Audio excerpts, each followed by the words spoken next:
Good evening. You're listening to 5EBI FM 103.1, your multicultural radio station. The time of EBI is approaching 9:30 and it's almost time for the Bangladesh Community Program.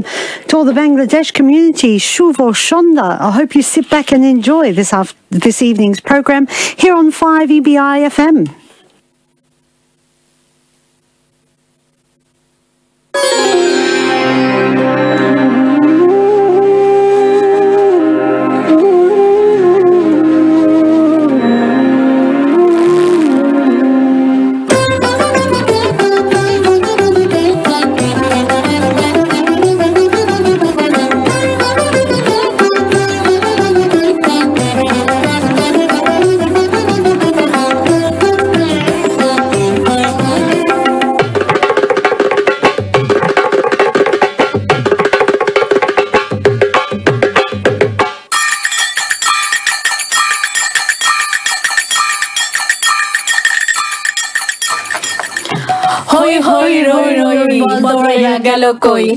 আসলে বলদৌড়ে কোথায় গেল ফারহানা আপা সেটা আমরা সবাই দেখেছি 2 দিন আগেই, তাই না? সেই আনন্দ আসলে এখনো যাচ্ছে না, এখনো আমাদের মাঝে সেই আনন্দ রেশ রয়ে গেছে। শুধু আমাদের না, আমাদের সাথে রিটা আছে, রিটাও আসলে সেই আনন্দের ঝলকানি তার মুখে চোখে মুখে এখনো দেখতে পাচ্ছি আমরা। শ্রোতা বন্ধুরা, শুভ সন্ধ্যা। আপনারাও হয়তো বুঝতে পারছেন যে কিসের এই আনন্দ আমাদের। আপনারা ঠিকই ধরেছেন, এটা হলো আমাদের ক্রিকেটের সেই জয়ের আনন্দ, আমাদের পুরো বাংলাদেশিদের আনন্দ, আমাদের বিশাল বিজয়। আসলে আবারও মনে হলো যে বাংলাদেশ নামের ক্ষুদ্র দেশটি অনেক জলজল করে জ্বলে উঠেছে বিশ্বের মানচিত্রে। তো প্রিয় শ্রোতা বন্ধু, শুভ সন্ধ্যা। আজ আরো একটা বুধবার, তবে আজকের সন্ধ্যা অন্য যে কোনো সব বুধবারের মতো বুধবার থেকে একটু বেশি আলাদা। সেই ক্রিকেটের জন্য, এই ক্রিকেটের বিজয়ের জন্য। ঠিক 2 দিন আগেই সাউথ অস্ট্রেলিয়ার বুক চেড়ে যেন জেগে উঠেছিল সেই লাল সবুজের ছোট্ট বাংলাদেশ, গর্জে উঠেছিল আমাদের টাইগাররা। তো সেই আনন্দ নিয়ে আজকে আমরা চেষ্টা করব প্রোগ্রামটিতে থাকতে, সেই বিজয়ের আনন্দের কিছু গান নিয়ে থাকবো এবং সেই আনন্দ ভাগাভাগি করতে আজকে আমি আসমা আপনাদের মাঝে চলে এসেছি এবং আমাদের সাথে আছেন ফারহানা আপা। হ্যাঁ প্রিয় শ্রোতা, বলছি 9 মার্চ অ্যাডিলেড ওভালে বাংলাদেশ ক্রিকেট দলের সেই ঐতিহাসিক বিজয়ের কথা। আসলে আসমা আপু, আমার মনে হচ্ছে আমি এখনো ক্রিকেট ম্যাচ দেখছি এবং এখনো ওভালেই আছি। মানে এত এক্সাইটমেন্ট, আমি আসলে মানে কালকে রাতেও ঘুমাতে পারিনি। আমার মনে হয় না কেউ ঘুমাতে পেরেছে, সবাই এটাই চিন্তা করছে। ঠিকই বলেছেন। 6,000 বাঙালি অধ্যুষিত অ্যাডিলেডে খেলা দেখতে মাঠে দর্শক ছিল প্রায় 12,000 এবং তার অধিকাংশই বাংলাদেশি। ভাবা যায়? চিন্তা করেন। না সেটাই। অস্ট্রেলিয়ার বিভিন্ন অংশ, এমনকি বাংলাদেশ থেকেও উড়ে এসেছিলেন অনেকেই। পতাকা, জার্সি, পোস্টার, ঢোল, প্রচন্ড উন্মাদনা আর ভালোবাসা নিয়ে প্রস্তুত ছিল পুরো অ্যাডিলেডের বাংলাদেশিরা। নিরাশ করেনি আমাদের টাইগাররাও। ইংল্যান্ডকে প্রচন্ড দর্পে হারিয়ে আনন্দের জোয়ার বইয়ে দিয়েছিল সবার মাঝে। শ্রোতাবৃন্দ, রেডিও বাংলা অ্যাডিলেডের পক্ষ থেকে আমাদের সোনার ছেলেদের ও আপনাদেরকে জানাচ্ছি অনেক অনেক শুভেচ্ছা ও অভিনন্দন। এই বিজয় আপনাদের, এই বিজয় আমাদের সকলের। বিজয় আনন্দের ঢেউ ছুঁয়ে যাক মেলবোর্নকেও, বয়ে আনুক আরেক বিজয়, ঐতিহাসিক বিজয়। লাল সবুজ এই সাজতে এবং সাজাতে, আনন্দের বন্যায় ভাসতে আপনি প্রস্তুত তো? আমরা কিন্তু প্রস্তুত, তাই না? অবশ্যই প্রস্তুত ফারহানা আপা, এবং আমরা রিটাকে উৎসাহ দিচ্ছি এবং আপনারা যারা আছেন চলুন একসাথে সবাই মিলে আবারও চলে যাই এমসিজিতে। তো সেই চেষ্টা থাকবে। তবে ফারহানা আপা, এখানে একটা আপনার সাথে আমি যোগ করতে চাচ্ছি। সেদিন কিন্তু আমার খেলার মাঠে যেটা মনে হচ্ছিল যে আমরা সবাই একসাথে একই চাওয়া নিয়ে এগিয়ে গেছি এবং মনে হয়েছিল বাংলাদেশ নামের একটা পরিবারের ছাদের নিচে আমরা সবাই একই পরিবারের সদস্য এবং সবার গোল একই ছিল এবং সেই গোলটাকে ফুলফিল করার জন্য আমাদের যে চেষ্টা লাস্ট পর্যন্ত এবং সাথে সাথে খেলোয়াড়রা আসলে যেটা দেখিয়েছে সেটা ভোলার মতো না। তবে সেই আনন্দটা আমাদের মাঝে থাকবে, আমরা সেই প্রত্যাশা রাখি অবশ্যই, এবং এমসিজিতেও আশা করি সেরকম কিছু পারফরমেন্স দেখবো। তবে শ্রোতা বন্ধুরা, চলুন শুনে আসি একটি গান। সেই গান একটি গান, তো গানটি শো হবে ও পৃথিবী এবার এসো গানটি। তো চলুন শুনে আসি গানটি। বাংলাদেশ নাও চিনে, ও পৃথিবী তোমায় জানাই স্বাগত এই দিনে। ও পৃথিবী এবার এসে বাংলাদেশ নাও চিনে, ও পৃথিবী তোমায় জানাই স্বাগত এই দিনে।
লাল সবুজে এই পতাকা যাচ্ছে নতুন দিনে।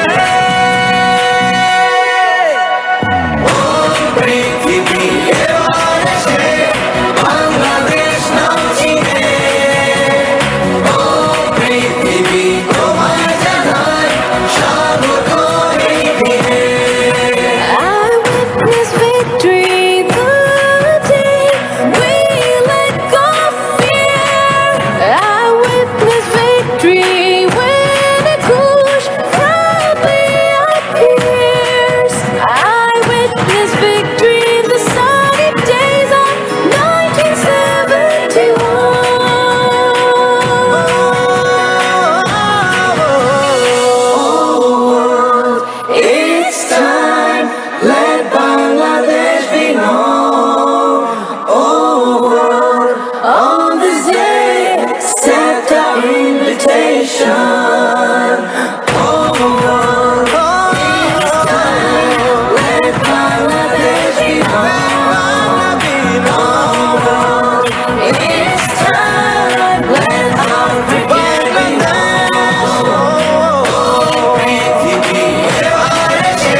শ্রোতাবৃন্দ, শুনছেন রেডিও বাংলা অ্যাডিলেইড 103.1 FM এ বাংলাদেশের অনুরণন, যা প্রচারিত হয় প্রতি বুধবার রাত 9:30 থেকে 10:30 পর্যন্ত।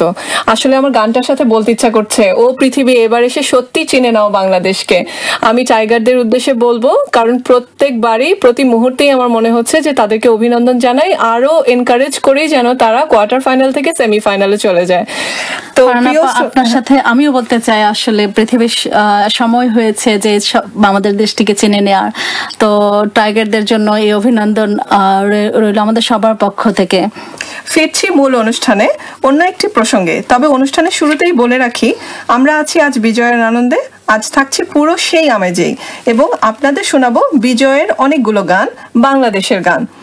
আসমাপু, আপনার কাছে ফিরতে চাচ্ছি যে আজকে আমাদের বিষয়টা আমরা আসলে চিন্তা করেছিলাম যে পারিবারিক সম্পর্কের বন্ধন নিয়ে আলোচনা করব, যা আমাদেরকে ইন্সপায়ার্ড করেছিল ক্রিকেটের স্টেডিয়াম থেকে, ওভাল থেকেই, যেখানে আমরা পুরো নিজেদেরকে ভেবেছিলাম যে অনেক বড় একটি যৌথ পরিবার। তো সেখান থেকে আসলে আমাদের থিমটা আমরা চিন্তা করে আজকে আমরা এই প্রোগ্রামটিতে আসলাম। তো আমি জানতে চাইবো যে আসমাপু, আপনি একটু ডেফিনেশন বলেন যে যৌথ পরিবার বা একক পরিবার বলতে আমরা কি বুঝি? ফারহানা আপা, এখানে যেটা বলতে হয় যে যৌথ পরিবার এবং একক পরিবারের যে আইডিয়াটা, এটা বলার আগে আসলে আমি বলতে যাচ্ছি যে আমরা যখন ইন্ডিপেন্ডেন্ট একটা কান্ট্রি হিসেবে বিশ্বের মানচিত্রে আসলে স্থান করে নিয়েছি, সেই আমাদের 1971-এর যুদ্ধের পর, স্বাধীনতা পরে, তো ওই সময় থেকে যে ফ্যামিলির একটা গঠন ছিল, সেই সময় আসলে আমরা সবাই পরিবারে একই সাথে থাকতে পছন্দ করতাম বা একই সাথেই থাকতাম, যে যেখানে বাবা মা, ভাই বোন, চাচাতো ভাই বোন এবং দাদা দাদু সবাই একসাথে থাকতো, চাচা চাচি সবাই মিলে। তো ওইটাই একসময় ভেঙে আসলে দেখা যেত যে দেখা গেল যেখানে আপনার জাস্ট শুধু বাবা মা এবং ভাই বোনরা মিলে একটা সংসার করে নিয়েছে। তো ওইটা হলো নিউক্লিয়ার বা একক পরিবার হিসেবে করে নিল, যে যৌথ পরিবার থেকে ভেঙে। তো যৌথ পরিবার তাহলে বোঝা যাচ্ছে যে যৌথ পরিবারে আমরা আসলে যেখানে আমরা জয়েন্ট ফ্যামিলিতে, যেখানে আমরা সবাই বাবা মা, ভাই বোন, দাদা দাদু, গ্র্যান্ড প্যারেন্টস, কাজিন সবাই মিলে একসাথে বসবাস করি একই ছাদের নিচে। আর অন্যদিকে যেখানে আমরা হয়তো জাস্ট শুধু, যেখানে বাবা মা এবং ছেলে মেয়েরা শুধু একই ছাদের নিচে একই গোল নিয়ে বসবাস করে। তো এই যৌথ ফ্যামিলির আইডিয়াটা আসলে হয়তো আপনার সাউথ এশিয়ান, বিশেষ করে বাংলাদেশ, ইন্ডিয়া, পাকিস্তান, এই কান্ট্রিগুলোতে একটু বেশি। এছাড়াও বিশ্বের অন্যান্য দেশে আসলে যৌথ ফ্যামিলির আইডিয়াটা আছে বা প্র্যাকটিসটা এখনো কিছু আছে। সেগুলো হলো আপনার আফ্রিকাতে, মিডল ইস্টের কিছু কান্ট্রিতে এখনো আছে। তো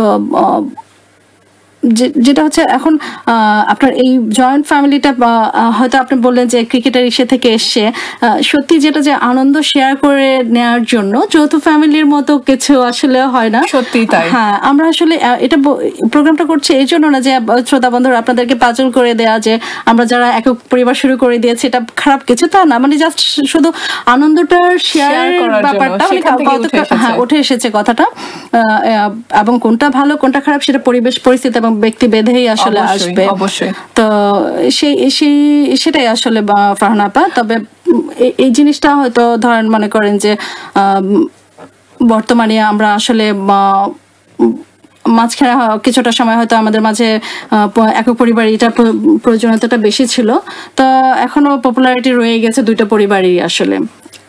তো আপনার কাছে কি মনে হয়? আমার কাছে মনে হচ্ছে আপনি যখন বিশ্বের বিভিন্ন দেশের কথা বললেন তখন আমার কাছে মনে হচ্ছে যে একটা সময় ছিল, আমেরিকার কথাই আমি বলছি, ওখানে কিন্তু তারা একক পরিবারে চলে গিয়েছিল, মানে অনেক আগে তাদের কাছে, মানে ফিউ ডিকেডস আগে তখন তাদের যৌথ পরিবার ছিল, কিন্তু বর্তমানে তারা একক পরিবারে চলে গেছে। কিন্তু এখন তারা আবার নতুন করে রিয়েলাইজ করলো যে যৌথ পরিবার মানে তাদের কাছে অ্যাডভান্টেজেবল মনে হলো আর কি, তো তারা ফিরছে ওইভাবেই। তো এটা আসলে আপনি যেটা বললেন সেটাই ঠিক, যে আমরা কোনো মানে বিশেষ উত্তরে যাব না বা কোনটা ভালো কোনটা খারাপ এই বিষয়ে যাব না, এটা আসলেই পরিবেশ পরিস্থিতি এবং ম্যান টু ম্যান ডিফার করবে জিনিসটা। কিন্তু তার মধ্যেও আমাদের সবার জন্য পার্টিকুলারলি স্পেসিফিক্যালি নিজের জন্য যেটা ভালো মনে করব, নিজের পরিবারের জন্য যেটা ভালো মনে করব সেইটাই আমরা বেছে নিব এবং সেটাই করার চেষ্টা করব। অবশ্যই সেটা বাবা মাকে নিয়ে, ভাই বোনকে নিয়ে, ছেলে মেয়েদের নিয়ে, তাই না? অবশ্যই। তো সেটাই আসলে আমাদের সুযোগ সুবিধা বুঝে, আমরা পরিস্থিতি বুঝে আমরা সেটা যেন ডিসিশন নেই, আমরা যেন হুট করে আসলে ডিসিশনগুলো না নিয়ে ফেলি আর কি। তবে যৌথ ফ্যামিলির মধ্যে যে আপনার মনে করেন যে সাপোর্টটা আসে, সেটা তো আমরা আসলে ক্রিকেট ম্যাচেই দেখেছি। এই সাপোর্টের আসলে কোনো ডেফিনিশন বা তুলনা নেই, সত্যি কথা। তো আমরা এখনো পর্যন্ত ইউরোপ বা ওয়েস্টার্ন কান্ট্রিগুলোতে আসলে একক পরিবারের এটাই বেশি দেখছি পপুলারিটিটা। তো আমাদের মাঝে কিছুটা আসলে অনুকরণ জিনিসটা হয়তো আছে, যে অনুকরণের জন্য না, আসলে আমার জন্য যেটা ভালো আমার সেটা জন্য আমরা একটু চিন্তা করি আমার বাচ্চার জন্য, আমার ফ্যামিলির জন্য, আমার বিপদে কেউ সাপোর্ট বা আমার পাশে আছে কিনা, এটা কিন্তু একটা বিশাল বিষয়। এখন প্রধান বিষয়টাই হলো যে আমার পরিবার বলতে আমরা বুঝি যে আমার বাবা মা ভাই বোন, তখনই কিন্তু সবাই চলে আসছে। তো ওইভাবেই যদি আমরা চিন্তা করি, আমরা একক থাকি বা যৌথ না থাকি, তারপর আমরা মনের দিক থেকে তো একত্রেই থাকি সবসময়। যেমন ধরেন ক্রিকেট ম্যাচের কথাটা আমি একটু রিলেট করি আপনার সাথে, সেটা হলো যখন ক্রিকেট ম্যাচটা একটু স্তম্ভিত হয়ে গেছিল তখন কিন্তু আমরা সবাই সেই টানাপোড়েন কিন্তু সবাই শেয়ার করেছি এবং সবাই দোয়া করেছি যেন আবার সেই জ্বলে উঠবে বাংলাদেশ সেই ইচ্ছায়। তো আসলেই দেখেন সকলের ঐকান্তিক ইচ্ছা এবং সবাই একই টানাপোড়েনের মধ্যে দিয়ে গিয়ে আনন্দ দুঃখ খুশি সবকিছু একসাথে সেই যৌথ পরিবারটাই চলে আসছে। তার বলতে আসলে সেই টানাপোড়েন, সেই একই চাওয়া থেকে তো আমরা সেই বিজয় ছিনিয়ে আনলাম না, এটা একটা বিশাল বিষয়। তো শ্রোতা বন্ধুরা, চলুন আমরা সেকেন্ড গানটা শুনে আসি, আবারও কথা হবে।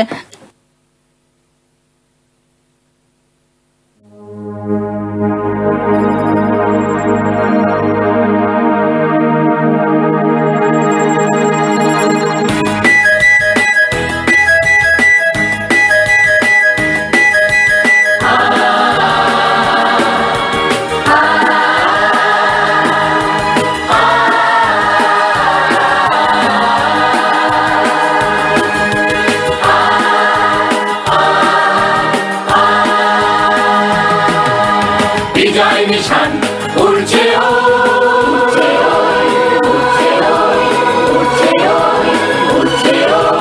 বিজয় নিশান উড়ছে খুশি হাওয়ায় উড়ছে উড়ছে উড়ছে উড়ছে বাংলার ঘরে ঘরে, বাংলার ঘরে ঘরে মুক্তির আলোয় ঝরছে, মুক্তির আলোয় ঝরছে, মুক্তির আলোয় ঝরছে বিজয় নিশান উড়ছে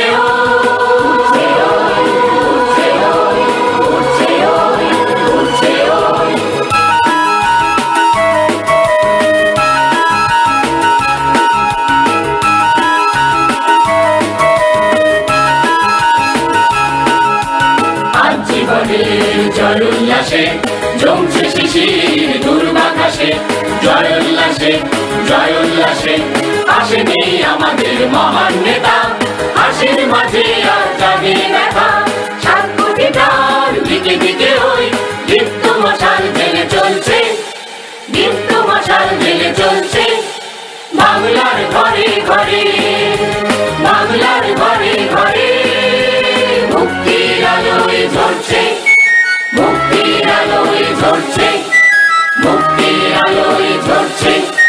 বিজয় নিশান উড়ছে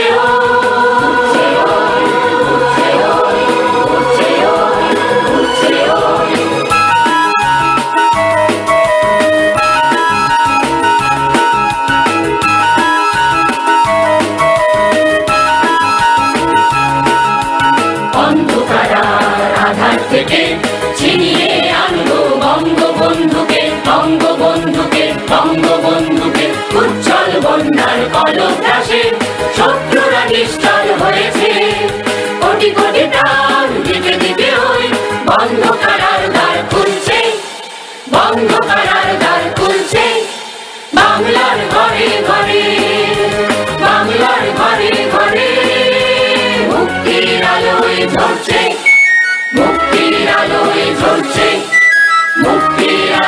ঝরছে বিজয় নিশান উড়ছে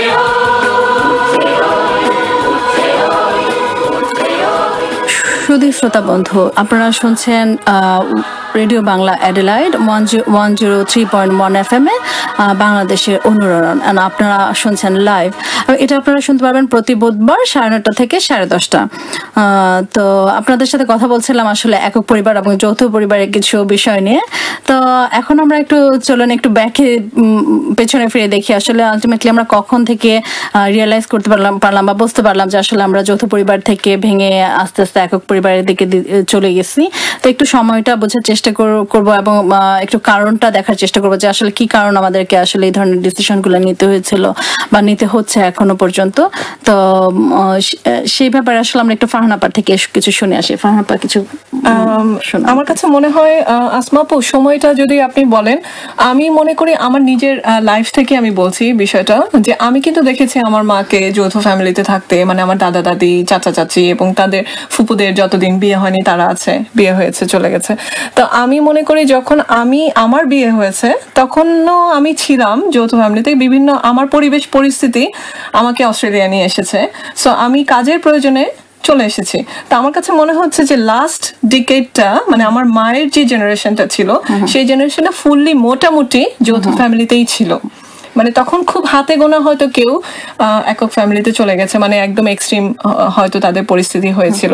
কিন্তু আমি যখন আমার জেনারেশন যখন বিয়ে হলো বা এরকম যখন আমরা পরিবার গঠন শুরু করলাম, আমার মনে হয় তখন এই জিনিসটা একটু চেঞ্জ হয়েছে। হ্যাঁ, আসলে আমার মনে হয় আসলে তাই কিছুটা যে দেশ মানে বাংলাদেশের প্রথম দিকে যেমন যৌথ ফ্যামিলি ছিল, এক সময় দেখা গেল যে আমাদের বাবা মার সময় আমরা দেখে এসেছি তারা আসলে তাদের শ্বশুর শাশুড়ি বা দেবর ননদ সবাইকে নিয়ে আছে। আপনি যেটা বললেন যে না ফুপুরা বের হওয়ার পরে চলে গেছে, আমরা সেম আসলে এভাবেই আসলে ছিল। কিন্তু হ্যাঁ, আমাদের সময় থেকেই আসলে কিছুটা বলা যায় যে, তবে আপনি যেমন বললেন যে না আপনিও বলা যায় যে যৌথ পরিবারে ছিলেন, হয়তো দেশে থাকলে থাকা হতো, সেই পজিটিভটা আমরা চিন্তা করি, থাকা হয়তো অবশ্যই হতো, মানে একদম যে ঠিক আমাদের সময় থেকে ভেঙে গেছে তা না, মানে হয়তো শুরু হয়েছে কিছুটা। এখানে আসলে অনেকগুলো ফ্যাক্টর কাজ করেছিল আর কি বিষয়টা। সেটা আমি একটা তথ্য আসলে সংগ্রহ করেছিলাম কালের কণ্ঠ থেকে, একটা ফিচার এসেছিল, সেখান থেকে কিছু নেতিবাচক দিকগুলো আমি পেয়েছিলাম। তো আমার কাছে মনে হলো জিনিসগুলো খুবই ইম্পর্টেন্ট আমাদের জানার জন্য। কারণ আজকের এই আমাদের আলোচনাটা আমরা এই জন্যই করছি যে মানুষের মধ্যে, ইভেন আমার মধ্যেও যেন কিছুটা সচেতনতা বোধ জেগে ওঠে যে আমরা কোন দিকে যাচ্ছি, কোন দিকটা ভালো কোন দিকটা খারাপ। আমরা কাউকে স্পেসিফিক বলবো না যে এটা ভালো এটা খারাপ, এটা যার যার পরিস্থিতি অনুযায়ী বেছে নেবেন।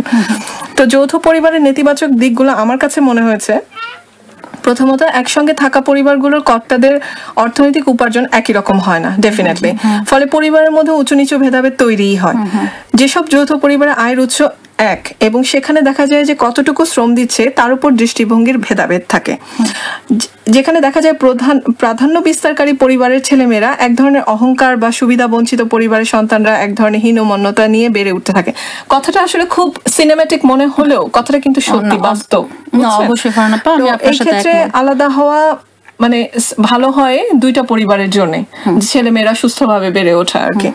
দ্বিতীয়ত, একসঙ্গে থাকা মানুষের মধ্যে যদি অতিমাত্রায় নেতিবাচক মনোভাব যেমন হিংসা, প্রতিযোগিতা বা পিছু লেগে থাকা, সন্দেহ, ঝগড়াঝাটি ইত্যাদি ইত্যাদি দেখা যায়, তবে বুঝতে হবে আলাদা হওয়ার সময় হয়েছে তখনই।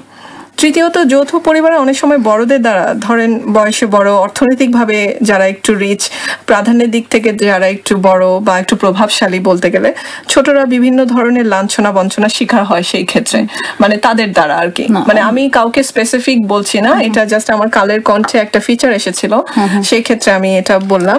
তো এক কথায় আসলে বলা যায় যে একক পরিবার ভালো বা যৌথ পরিবার খারাপ এটা আমি বলতে চাচ্ছি না। সুস্থ ও সুন্দরভাবে বেড়ে ওঠার জন্য সুযোগ ও পরিবেশ দুইটাই দরকার। তো একক বা যৌথ দুটোর কোনোটিতেই চমৎকারভাবে বেড়ে ওঠা যাবে সেটাও সুনির্দিষ্ট কিন্তু বলা যায় না আসমা আপু।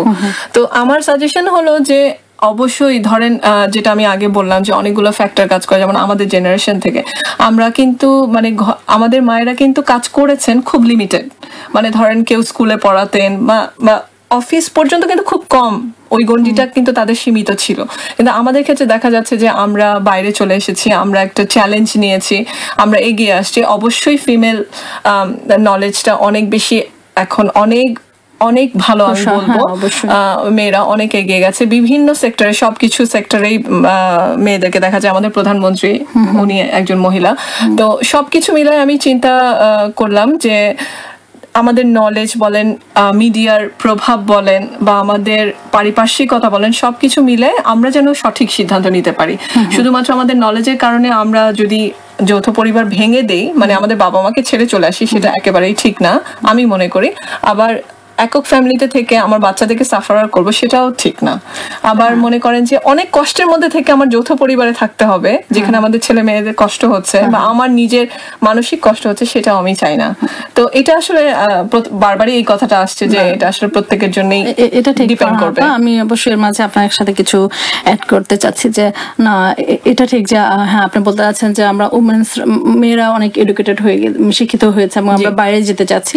তো এটার ক্ষেত্রেও হয়তো আপনার যে কথা থেকে যেটা আমার মনে হচ্ছে যে আপনি ভাবছেন যে যৌথ পরিবারে থেকে ওরা হয়তো বের হতে পারছে না ভাবে, তো ওই সাপোর্টটার জন্য হয়তো অনেক সময় ওরা ডিসিশন নিচ্ছেন আমি নিজের ফ্যামিলিতে নিজের একটা ফ্যামিলি গড়ে তুলবো। তো একক পরিবার যেখানে আমার একটা সে থাকবে, মানে মতামতের একটা ব্যাপার যে আমার মতের একটা দাম দিবে। তো মেয়েরা যেহেতু শিক্ষিত একটু বেশি এখন, তো তারা তার ভালোটা বুঝতে পারেনি যে বা বোঝার চেষ্টা করে। তো এটা আসলে আমি বলবো যে ফারহানা বিশাল একটা ইস্যু আপনার সামনে নিয়ে এসেছেন, যে অবশ্যই এটা একটা বিষয় ছিল যে মেয়েরা এগিয়ে যাবে, এটা অনেক সময় আসলে সব পরিবার থেকে ওইভাবে সাপোর্টটা আসলে পাচ্ছিল না। এটা হয়তো শুনতে খারাপ লাগবে কিন্তু দিস ইজ ট্রু, আসলে সত্য একটা কথা যে হ্যাঁ রিয়েলিটি। এবং আরো কিছু ইস্যু এখানে ছিল যে কিছুটা প্রাইভেসির একটা ব্যাপার ছিল, যে নিজস্ব কিছু স্বাধীনতার সাথে সাথে যে প্রাইভেসি একটা ব্যাপার, এটা অনেক ক্ষেত্রে হয়তো মেনে নেওয়া বিষয়টা অনেক সময় যে নিজস্ব হয়তো অনেকে ফিল করে যে নতুন বিয়ে হওয়ার পর যেন আমার কোনো প্রাইভেসি নাই, সবার সাথে সবকিছু শেয়ার করতে হচ্ছে। তো এই জিনিসটা অনেকে মেনে নিতে পারতো না। এটা হয়তো বয়সের একটা ফ্যাক্টর থাকে, তাই না? বিয়ের পরপরই তো একটা মেয়ে অতটা আন্ডারস্ট্যান্ডিংটা থাকে না যে আমার ভবিষ্যৎ কি হবে, তখন একটা নতুন জীবনে আসা, নতুন সংসার আসে, সবাই নতুন মানুষ, তো ব্যাপারটাও কিন্তু তখন একটা আসে, তাই না? একজনের সাথে আন্ডারস্ট্যান্ডিংটা। তবে আর একটা ইস্যু ওরা মানে পরিবারের মধ্যে আপনারা হয়তো খেয়াল করেছেন যে ওরা হয়তো ফিল করে যে তাদের বাচ্চাদের ব্যাপারে কিছুটা যে যৌথ পরিবারে থাকলে যে নিজস্ব ফ্যামিলির যে একটা টাইম স্পেন্ড করা, এটাও হয়তো অনেক সময় কিছুটা আসলে আমাদের কারণ ছিল যে না, আমি যদি আমার ফ্যামিলি নিজেকে একক পরিবারে চলে যায় তো দেখা যাবে যে আমি আমার বাচ্চাদের বেশি সময় দিতে পারছি, আমার বাচ্চার সাথে আমার ইন্টিমেসিটা একটু বেশি হচ্ছে। যে ওইভাবে কিছু কারণ ছিল যে আপনার সাথে আমি আসলে এই দুটা ইস্যু না নিয়ে এসে পারলাম না, মনে হচ্ছিল যে না এই দুটো কারণে অনেকের ক্ষেত্রে শোনা যায়। এবং আসলে ইভেন ইন্টারনেটেও যদি শ্রোতা বন্ধুরা আমরা একটু ঘেটে দেখি যে বিষয়গুলো বারবার এসছে। তো যাই হোক, যে কোনো যে কারণগুলো যাই হোক না কেন, যে এক একজনের জন্য এক একটা কারণ, এমন না যে সবগুলা কারণই সবার ক্ষেত্রে ঘটেছে তা না, এক একজনের হয়তো কোনোটা বেশি ট্রিগার করেছে, সেভাবে সে আমরা মানে অনেক সময় কিন্তু দেখা যায় যে হাজবেন্ডও সহযোগিতা করছে না, অনেক সময় দেখা যায় শ্বশুর শাশুড়ি সহযোগিতা করে না, এই বিষয়গুলো বাবা-মাও সহযোগিতা করে না। হ্যাঁ, আমরা এই বিষয়ে পরে কথা বলবো। তো এবার কি আমরা একটা গান শুনে আসতে পারি? তো চলুন আরেকটি গান শুনে আসি।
শ্রোতাবৃন্দ, আপনারা শুনছেন রেডিও বাংলা অ্যাডিলেড 103.1 FM এ বাংলাদেশের অনুরণন। আপনারা শুনছেন লাইভ, যা প্রতি বুধবার প্রচারিত হয় রাত 9:30 থেকে 10:30 পর্যন্ত। আসমাপু, আপনার কাছে ফিরতে চাচ্ছি, যেহেতু আমরা একটা যৌথ পরিবার নিয়ে বা একক পরিবারের সুবিধা অসুবিধাগুলো আলোচনা করছি, তো এর সাথে আমি একটু মানে যোগ করতে যাচ্ছি, জানতে যাচ্ছি আপনার কাছে যে আপনি কি মনে করেন যে পরিবার গঠনের জন্য কি কি বিষয় আসলে চিন্তা করা দরকার বা কি কি বিষয় ইম্পর্টেন্ট আপনি মনে করেন? অনেক সুন্দর একটা কোশ্চেন করেছেন। আসলে বিষয়টা আসলে আপনি যদি আমার মতামত জানতে চান, আমি আসলে কিছু প্রথমে হয়তো আনবো যে পরিবারের সাপোর্ট, একজন আরেকজনের প্রতি যে সাপোর্টিভ মনোভাব, এটা খুবই দরকার, যে একজন আরেকজনের পাশে থাকা। তো এটা আসলেই পরিবার গঠনের জন্য একটা, সেটা আসলে একক পরিবার বলেন যৌথ পরিবার বলেন, দুই ক্ষেত্রেই সমানভাবে যায়, আসলে সমানভাবে গুরুত্বপূর্ণ। তো সেটা সাপোর্টটা জাস্ট শুধু স্বামী স্ত্রী থেকে মানে স্বামী স্ত্রী অবশ্য বিশাল একটা প্রথম স্টার্টিংটা আমি বলবো যে স্বামী স্ত্রীর আন্ডারস্ট্যান্ডিংটা যদি ভালো থাকে, সেখানে আশেপাশের যারা যে বাবা মা, কারণ আমার কাছে তো আমার বাবা মা যেমন, আমার স্বামীর কাছে তার বাবা মা তেমন, তো এই আন্ডারস্ট্যান্ডিংটা যে তাদের মধ্যে যেন এই জিনিসটা আসে, যে স্বামী যেন বুঝতে পারে যে না, আমার ওয়াইফের বাবা মাও আসলে তার কাছে ওরকম ভাবে ইম্পর্টেন্ট। সো সে যদি কখনো তার ওয়াইফের মানে বাবা মার সাথে ওই ধরনের বিহেভ, মানে কি ধরনের বিহেভ করলো বা কিভাবে নিল, এটা একটা বিশাল ইম্পর্টেন্ট। শুধু রেসপেক্ট জিনিসটা, যে এটা তার দুই পরিবারের সদস্যের প্রতিটা সদস্যের প্রতি রেসপেক্ট জিনিসটা খুব ইম্পর্টেন্ট আসলে, অবশ্যই।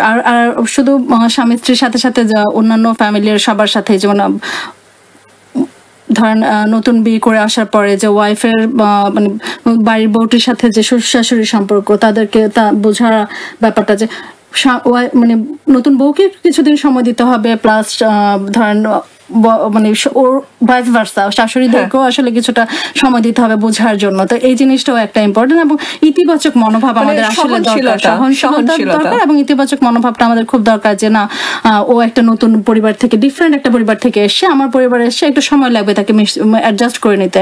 তো পরিবার যে গঠনের যে স্টার্টিংটা আসলে এটা কিন্তু মেন, আমি বলবো যে বলে না যে গাছের শিকড়টা ইম্পর্টেন্ট, তো স্টার্টিংটা আসলে খুব ইম্পর্টেন্ট। তো স্টার্টিং এর সময়টা যদি আন্ডারস্ট্যান্ডিংটা দুইটা পরিবারের মধ্যে ভালো থাকে এবং অ্যাটলিস্ট একজন আরেকজন বুঝতে পারে যে না আমার একটা ভ্যালু আছে, আমার একটা রোল আছে এই ফ্যামিলিতে, আমি একটা জায়গায় বিলং করি, বিলঙ্গিংনেসটা, এই জিনিসটা যদি একজন আরেকজনকে বুঝতে পারে, মানে এখন ও আমার পরিবারের একটা অংশ, সো ওর নেগেটিভ দিক পজিটিভ দিক আমারও পরিবারের একটা দায়িত্ববোধ, সেম আমার পজিটিভ নেগেটিভ বোধটা ওর পরিবারের জন্য একটা দায়িত্ববোধ কিছুটা অবশ্যই, তাই না?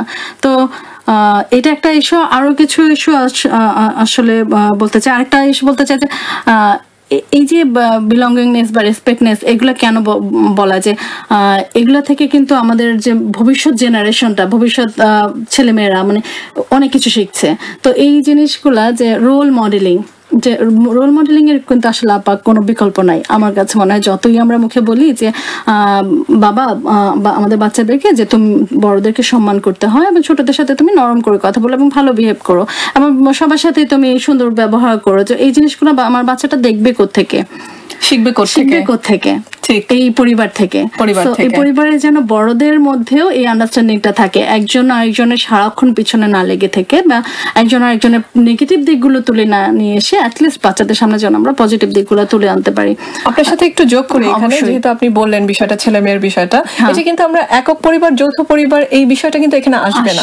যেমন মনে করেন আমরা এখানে আছি, আমার বাচ্চা যদি রেগুলার দেখে যে আমি রেগুলার তাদের খোঁজ খবর করছি, তারা অসুস্থ হচ্ছে আমি তাদের জন্য দোয়া করছি, বা যতটুকু পারছি আমি এখান থেকে সাপোর্ট দেওয়ার চেষ্টা করছি বা ব্যবস্থা করছি, এবং তাদেরকে হয়তো নিয়ে আসছি কোনো সময় তারা ঘুরে যাচ্ছে, এ করছে সে করছে, এবং প্রত্যেকটা অকেশনে তাদেরকে আমরা মনে করছি।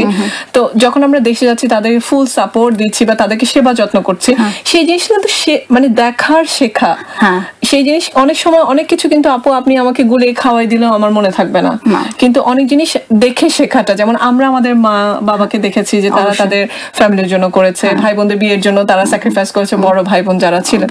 তো এই জিনিসটা কিন্তু একক বা যৌথ পরিবার না, এখানে কিছুটা হয়তো যৌথ পরিবার একটা আছে যে যৌথ পরিবার এখানে সাপোর্টটা বেশি, মানে সুযোগটা অনেক বেশি, যে যৌথ পরিবারে আমাদের বাচ্চারা হয়তো একটু মানে ইজিলি পিক করতে পারছে যে হ্যাঁ আমার বাবা মা তো তার বাবা মাকে অনেক রেসপেক্ট করতেছে, অনেক সম্মান করছে এবং অনেক মানে তাকে শুনছে, তারা তার বাবা মার কথাগুলো মানে তাদের কাছে অনেক ইম্পর্টেন্ট। তো এই জিনিসটা ওই যে দেখে যে শিখলো, ওই শিক্ষাটাই আসলে তাদের লাইফে থাকবে এবং ওটাই মনে থেকে যায়। এবং আমরা যে বাংলাদেশ থেকে এসেছি যৌথ পরিবার থেকে, যে আমরা কিন্তু আসলে দেখা গেছে যে এটা রেয়ার করছি এবং এটাই আমরা আমাদের বাচ্চাদের মাঝে মানে বারবার বলার চেষ্টা করছি, বোঝানোর চেষ্টা করছি।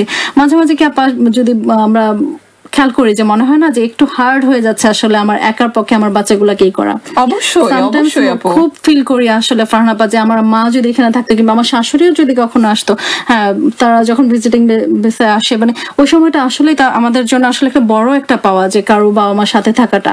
এখানেও আমি একটু আপনার সাথে যোগ করি, যেমন অনেক সময় এটা হয়, যেমন আমার শ্বশুর শাশুড়ি ওনারা বেঁচে নেই, আল্লাহ ওনাদেরকে বেহেশতে নসিব করুক, আমার মা শুধু আছেন। তো সেই ক্ষেত্রে দেখা যায় আমার মা বিভিন্ন সময় আমার কাছে আসেন। কি হয় যেটা আমি যোগ করতে যাচ্ছি যে বিষয়টা, সেটা হলো যে আমি অনেক সময় ফেড আপ হয়ে যাচ্ছি বা অনেক বিষয় আমি অনেক ভাবে জড়িত অনেক কিছুতে, সেই জন্য দেখা যাচ্ছে আমি সময় পাচ্ছি না। তা আমি মনে করছি যে ঠিক আছে ও আর খাচ্ছে না, ঠিক আছে থাক, আমার বাচ্চাদের কথা বলছি যে খাচ্ছে না ঠিক আছে রেখে দিই, কিন্তু আমার মা ঠিকই দেখা গেল লাস্টের 2 স্পুন দিয়ে দিল। তো এই যে লাস্টের 2 সাপোর্টটা মানে এটা কিন্তু একটা বিশাল পাওয়া।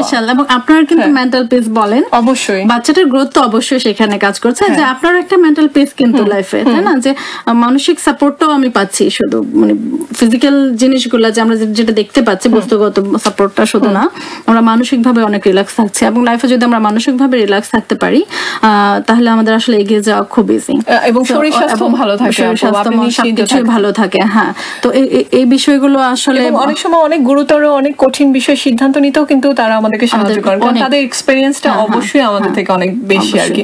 তো যাই হোক, সেটা কিন্তু আমরা একক পরিবার থেকেও পাই বিভিন্ন, এখন তো মিডিয়া বলেন, তারপরে ইন্টারনেট, টুইটার, ফেসবুক সবকিছুর মাধ্যমে আমরা স্কাইপে সবসময় কথা বলতে পারছি। তো আমরা এই জিনিসটাকে আরো এনকারেজ করি। আমার মনে হয় এই জিনিসটা নেক্সট জেনারেশনের কাছে আরো বেশি, আমাদের থেকে ওরা আরো বেশি ভালো করে সামনে নিয়ে আসতে পারবে আমার মনে হয়। অবশ্যই, হ্যাঁ, সেই প্রত্যাশাই আসলে আমরা করি এবং তাই যেন হয়। ফারহানা আপা, আসমা আপু, চলেন একটা গান শুনে আসি। হ্যাঁ, চলেন।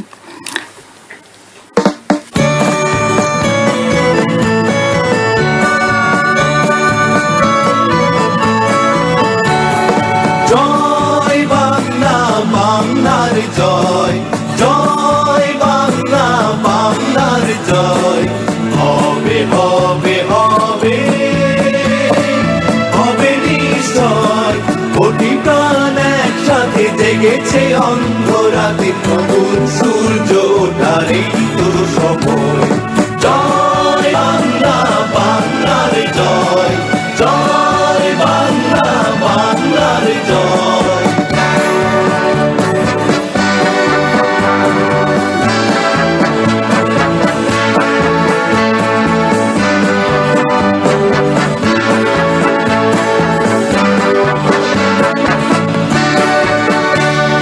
বাংলার প্রতি ঘর করে দিতে চাই মোরা অন্নে অন্নে, আমাদের রক্ত টক তুলছে মুক্তির দীপ্ত তারুণ্যে।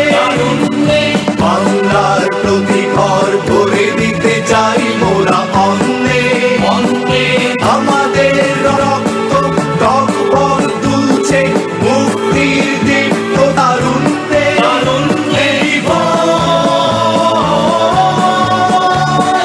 জয় হোক রক্তের প্রচ্ছদ পর, জয় হোক রক্তের প্রচ্ছদ পর, করি না করি না করি না ভয়। জয় বাংলা, বাংলার জয়, জয় বাংলা, বাংলার জয়।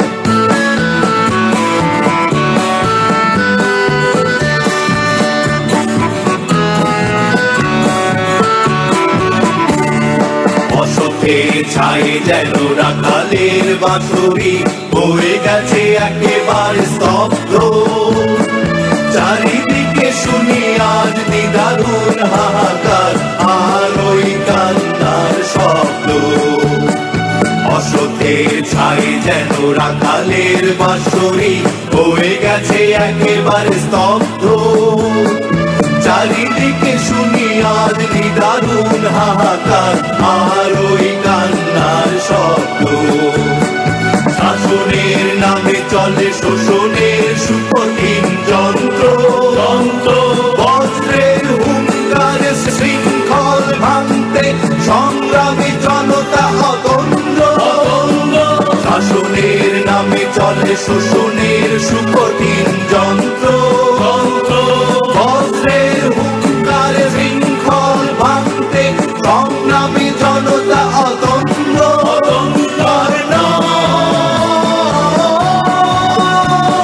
তিলে তিলে বাঙালি এই পরাজয়, তিলে তিলে বাঙালি এই পরাজয়, আর করি না করি না করি না ভয়।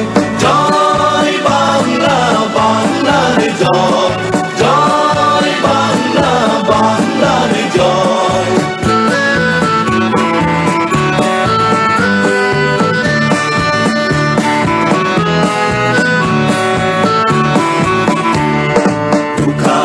বেকারের মিছিলটা যেন ওই দিন দিন শুধু বেড়ে যাচ্ছে, রোদে পুড়ে জলে ভিজে অসহায় হয়ে আজ ফুটপাতে তারা ঠাঁই পাচ্ছে।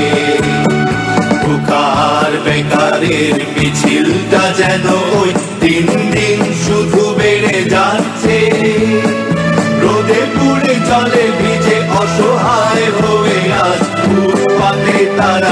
ভয় পাচ্ছে।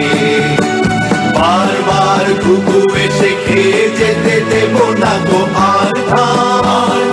বাংলার দুশ্মন তোষামতি চাটুকার, সাবধান সাবধান সাবধান। বারবার ঘুঘু এসে খেয়ে যেতে দেব না গো আর ধান। বাংলার দুশ্মন তোষামতি চাটুকার, সাবধান সাবধান সাবধান। এই সৃষ্টি উল্লাসে হবে রঙিন, সৃষ্টি উল্লাসে হবে রঙিন। আর মানি না কোনো সংশয়। জয় বাংলা, বাংলার জয়। জয় বাংলা, বাংলার জয়।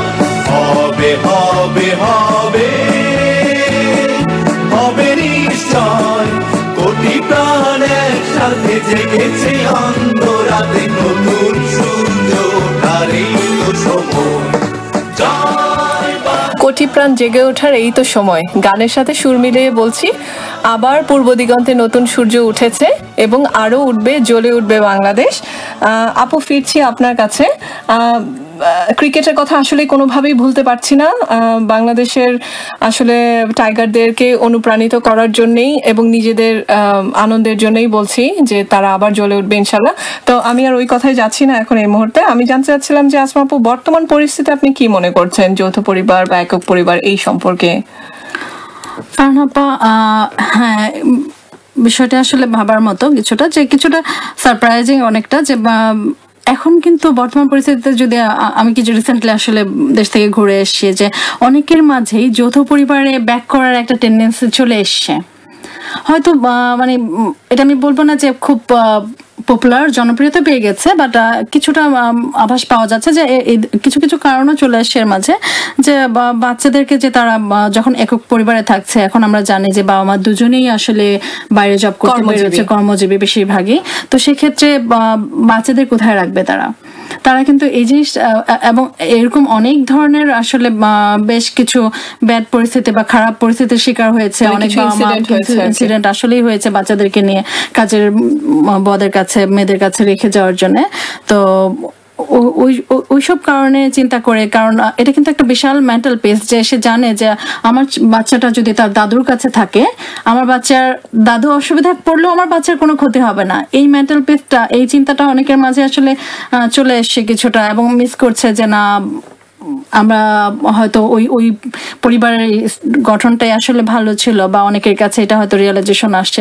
বাট তবে এখনো যে একক পরিবার নেই তা না, একক পরিবার আছে, জনপ্রিয়তা কিছুটা ব্যাক করার একটা টেন্ডেন্সি আসলে মানুষের মধ্যে আসছে। এই কি বলেন যে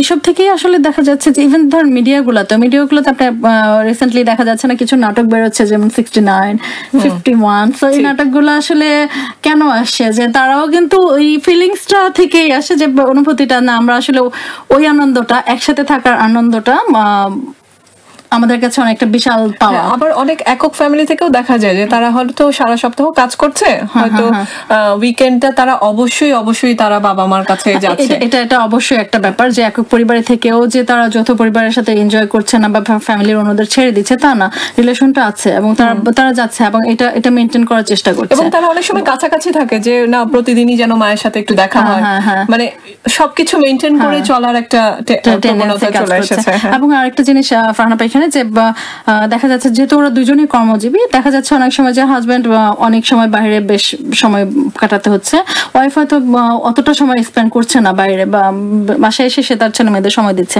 তো অনেক সময় তাদের দুইজনের সময় পাওয়াটা আসলে অনেক কমেও যাচ্ছে একক পরিবারের থেকেও। আচ্ছা, তো সময় বেশি পাওয়ার যে পরিবারের একটা এই জিনিসটা আসলে ব্যাক করছে, যে জিনিসটা না, আমি যদি অনুভূতিগুলো আমার তো কিছু শেয়ার করা, যে সেটা হয়তো হাজবেন্ডের সাথে অতটা সময় পাচ্ছে না অনেক সময়, তখন মনে হচ্ছে আমি যখন যৌথ ফ্যামিলিতে থাকবো আমার ইমোশনাল ইস্যুগুলা বা কেউ না কেউ আছে যে শেয়ার করার, এই রিয়েলাইজেশনটা অনেক সময় আমাদের মধ্যে আসছে।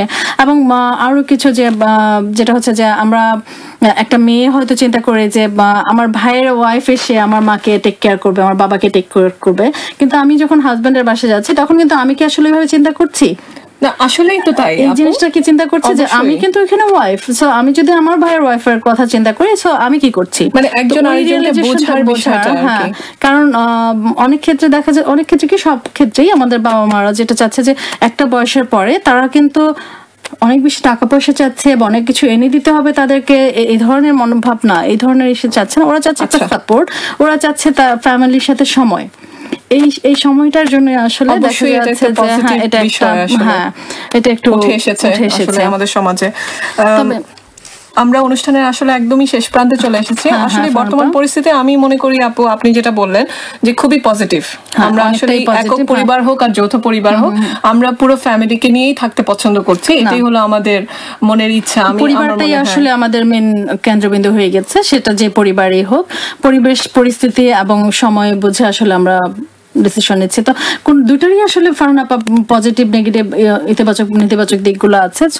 সো যার জন্য আসলে যেটা বেশি সুবিধাজনক সেটা ডিসিশন নেওয়াটাই বেটার। অনেক ক্ষেত্রে অনেকে অবশ্য সাজেশন দিয়ে থাকে যে হ্যাঁ বিয়ের পরে হয়তো কিছুদিন আপনি একক পরিবারে থাকলেন, যখন আপনার ছেলে মেয়ে হয়ে গেল, সন্তান ছেলে মেয়ে আসার পর আপনার হয়তো চিন্তা করলেন যে না এবার হয়তো আমি আবার যৌথ পরিবারে ফিরে যেতে পারি। এই ধরনের অনেক সাজেশন আসলে উঠে আসছে। বাট হ্যাঁ চিন্তা করার সময় হয়তো এসেছে ফারহানা আপা এখন। আচ্ছা আমরা কি একটা গান শুনে আসবো? অবশ্যই ফারহানা আপা, চলুন একটা গান শুনে আসি।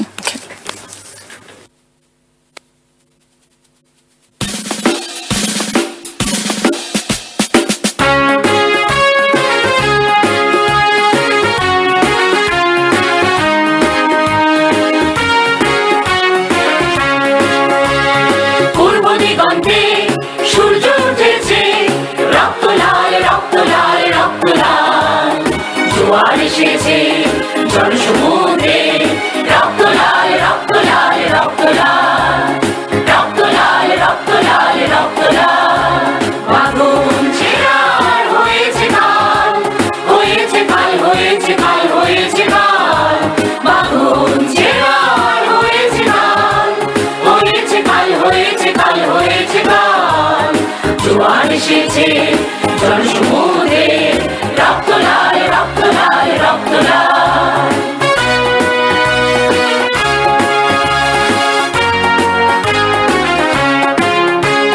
শোষণের দিন শেষ হয়ে আসে, অত্যাচারীরা কাঁপে আস্তে আসে, শোষণের দিন শেষ হয়ে আসে, অত্যাচারীরা কাঁপে আস্তে আসে, রক্তে আগুনে প্রতিরোধ করে, রক্তে আগুনে প্রতিরোধ করে, রক্তে আগুনে প্রতিরোধ করে, রক্তে আগুনে প্রতিরোধ করে, নয়া বাংলার নয়া সকাল নয়া সকাল নয়া সকাল। পূর্ব দিগন্তে সূর্য উঠেছে, রক্ত লাল রক্ত লাল রক্ত লাল, জোয়ার এসেছে জনসমুদ্রে, রক্ত লাল রক্ত লাল রক্ত লাল।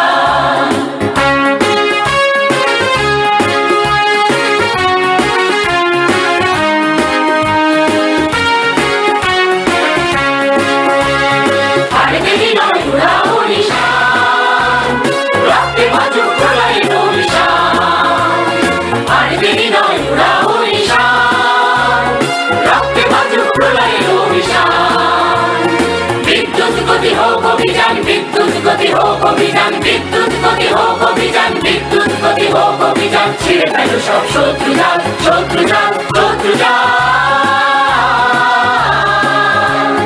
পূর্ব দিগন্তে সূর্য উঠেছে, রক্ত লাল রক্ত লাল রক্ত লাল, জোয়ার এসেছে জনসমুদ্রে, রক্ত লাল রক্ত লাল রক্ত লাল, রক্ত লাল রক্ত লাল রক্ত লাল, রক্ত লাল রক্ত লাল রক্ত লাল, রক্ত লাল রক্ত লাল রক্ত লাল। শ্রোতাবৃন্দ, আমরা অনুষ্ঠানের একদম শেষ পর্যায়ে। আমি আসমা আপুর কাছে বলবো যে আসমা আপু আপনি এবার মানে অনুষ্ঠানটা শেষ করবেন কি বলে? ক্রিকেট টাইগারদের উদ্দেশ্যে অবশ্যই কিছু বলবেন। ফারহানা আপা এখন উপায় নেই, আপনি যেভাবে অস্থির হয়ে গেছেন শ্রোতা বন্ধু, আপনারা যদি দেখতেন ফারহানা আপাকে, আসলে আমি ওনাকে দোষ দিচ্ছি, আমিও কম যাচ্ছি না, এটাও কম যাচ্ছে না। আমরা আসলে ক্রিকেটারদের পারফরমেন্স, আমাদের টাইগারদের পারফরমেন্সে এতটাই মুগ্ধ এবং এতটাই আনন্দিত। অনুষ্ঠানের প্রথম কি সেই দিন রাত থেকে, জয়ের পর থেকে আজ পর্যন্ত এখনো মনে হচ্ছে আমরা সেই ঈদের আনন্দে আছি। আসলে আসমা আপু আপনি বলেন, আমরা সেই মানে অনেক আগে কিন্তু আমাদের স্টুডেন্ট লাইফটা ছেড়ে এসেছি, ওই সময় কিন্তু এরকম একটা উত্তেজনা ছিল। আমার কাছে মনে হচ্ছে আমি সেই আমার আগের আমিতে ফেরত চলে এসেছি এবং এই আনন্দগুলো একদম মনে হয়েছে রিয়েল, মানে পিওর একটা আনন্দ, যে এই আনন্দের মধ্যে আসলে কোনো কিছুই ছিল না। আমি চাই বাংলাদেশ হৃদয় থেকে উঠে আসা, গভীর থেকে উঠে আসা আনন্দ। সো হ্যাঁ, আমরা চাই আসলে বাংলাদেশ আবার জ্বলে উঠবে এবং গর্জে উঠবে সেই বাঘের মতো, না? আমাদের রয়্যাল বেঙ্গল টাইগারদের উদ্দেশ্যে আসলে আমরা বলছি তোমরা সবাই খুব ভালো খেলবে এবং আবার বিজয় আসবে কোয়ার্টার ফাইনাল থেকে সেমিফাইনাল। হ্যাঁ, এবং আমরা আসছি এমসিজিতে, এবং কারা কারা আছেন আমরা জানতে পেরেছি যে মেলবোর্ন থেকে ঠিক প্রোগ্রামের আগের দিন রাতে ফারহানা আপা 70টা গাড়ি একসাথে এসেছিল। তো কেননা চলুন আমরা সবাই এই ধরনের কোনো প্ল্যান করি এবং চলুন আমরাও গর্জে উঠি আমাদের বাঘদের সাথে, আমাদের টাইগারদের সাথে, এবং দেখা হবে সেই এমসিজি মাঠে। তো আজকের মতো আসলে আমরা বিদায় নিতে চাচ্ছি এখানে। আমি আসমা, শুভরাত্রি। আমি ফারহানা, আপনারা সবাই ভালো থাকবেন, সুস্থ থাকবেন, দেখা হবে এমসিজিতে কোয়ার্টার ফাইনালে।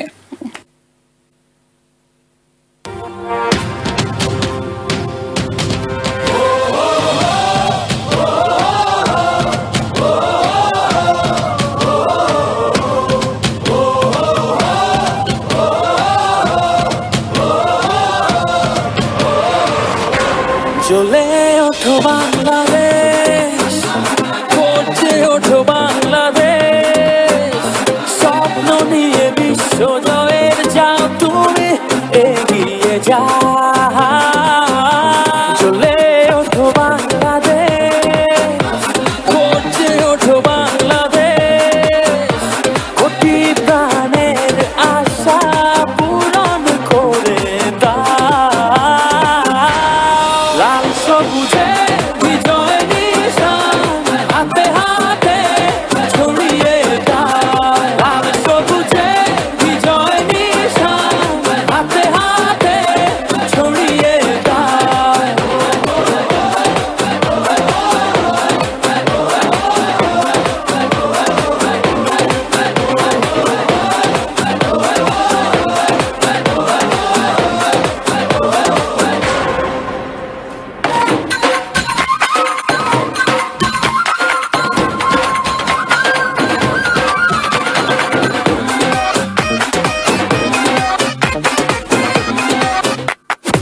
বাংলার বাঘেদেরকে আমি অগ্রিম শুভেচ্ছা এবং অভিনন্দন জানাই। বাংলাদেশ ক্রিকেট টিমের জন্য শুভেচ্ছা এবং ভালোবাসা। তোমার জন্য রইল সবার অনেক শুভ কামনা। চোখের কোলে দিচ্ছে কি বিজয়ের সম্ভাবনা। লক্ষ্যটাকে ছুঁবে এবার এই সাপোর্টনা। লাল সবুজে বিজয় নিশান হাতে হাতে ছড়িয়ে দাও। লাল সবুজে বিজয় নিশান হাতে হাতে ছড়িয়ে দাও।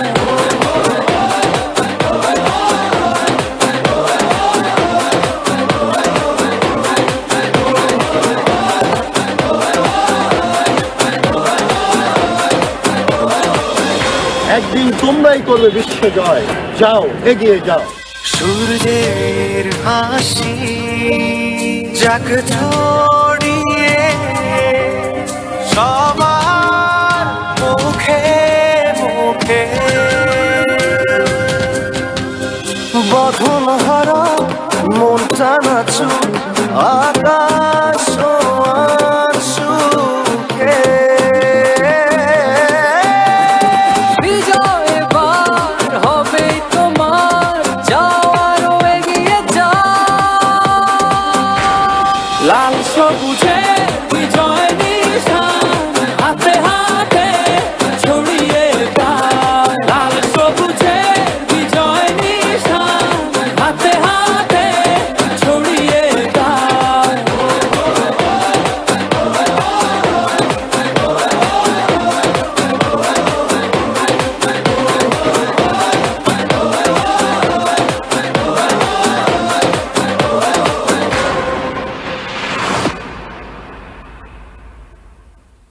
Ethnic programs on 5 EBI 103.1 FM are subsidized by the Commonwealth Government through the Community Broadcasting Foundation.